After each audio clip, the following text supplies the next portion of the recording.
નર્મદા જિલ્લાના જે હવે સરપંચો છે તે મેદાને આવ્યા છે અને મનરેગા હેઠળ જે કામ સરપંચો દ્વારા તેમના વિસ્તારમાં થયા છે તેની હજી સુધી રકમ ચૂકવાઈ ન હોય તે મામલે તેમણે સાંસદ મનસુખ વસાવાને મળીને રજૂઆત કરી છે, પત્ર પાઠવ્યું છે।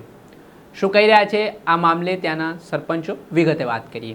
વૈષ્ણવજન તો તેને કહીએ જે પીડ પરાઈ જાનાને રે। દર્શક મિત્રો, નવજીવન ન્યૂઝમાં આપનું સ્વાગત છે। હું છું ફૈઝાન।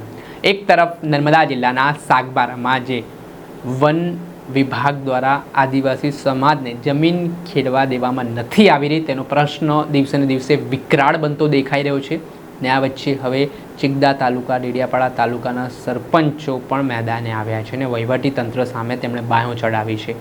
આ મામલે તેમણે પહેલાં સત્તાપક્ષના સાંસદ મનસુખ વસાવાને મળીને રૂબરૂ રજૂઆત કરી છે ને આ સરપંચોનું એવું કહેવું છે કે જે મનરેગા હેઠળ તેમના ગામોમાં કામ કરવામાં આવ્યા છે, અંદાજિત 3 કરોડ કરતાં વધારાની ગ્રાન્ટનું કામ અલગ અલગ ગામોમાં થઈ ચૂક્યું છે, છતાં હજી સરકાર તરફથી પૈસા ચૂકવવામાં નથી આવ્યા ને આને જ લઈને તેમણે સાંસદને મળીને પત્ર પાઠવ્યો ને એ જે મુદ્દાઓ છે ત્યાંના સ્થાનિક લોકોના જે સરપંચો દ્વારા પૈસાની ચૂકવણી થઈ ગઈ છે ને જે કામો બધા થઈ ગયા છે પણ જે પૈસા હજી સુધી સરકારે નથી ચૂકવ્યા તેને લઈને રજૂઆત કરી। ત્યારબાદ તેમણે મીડિયા સમક્ષ શું કહ્યું તે સાંભળો।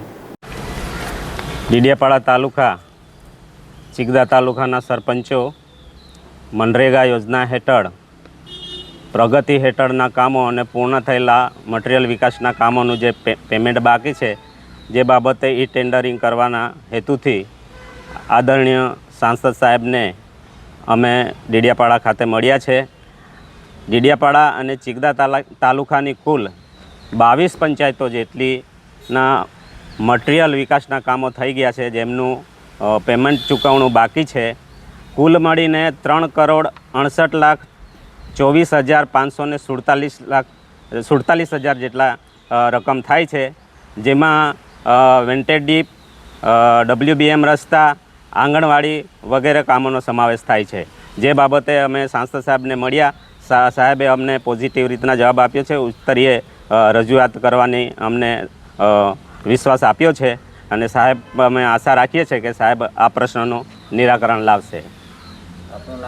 વસાવા કુંવરજીભાઈ અમરસિંહભાઈ, પ્રમુખ શ્રી સરપંચ પરિષદ નર્મદા જિલ્લો। જે આપણે સાંભળ્યા હતા ડેડિયાપાડા તાલુકા, ચિગદા તાલુકાના આસપાસના ગામોના સરપંચો જેમને અત્યાર સુધી પૈસા નથી મળ્યા સરકાર તરફથી, તે બાબતે તેમણે આ બાબતે ફરિયાદ સાંસદને કરી છે। જોવાનું રહ્યું કે હવે ક્યાર સુધીમાં આ પૈસા છે તે આ સરપંચોને ચૂકવાય છે ને ગામનો વિકાસ કરવામાં સરપંચે પૈસા તો લગાવ્યા છે પણ જે સહકાર મળવો જોઈએ તેવો સહકાર ના મળતો હોય તેવા આરોપો સામે આવ્યા બાદ રાજકારણ ગરમાયું છે।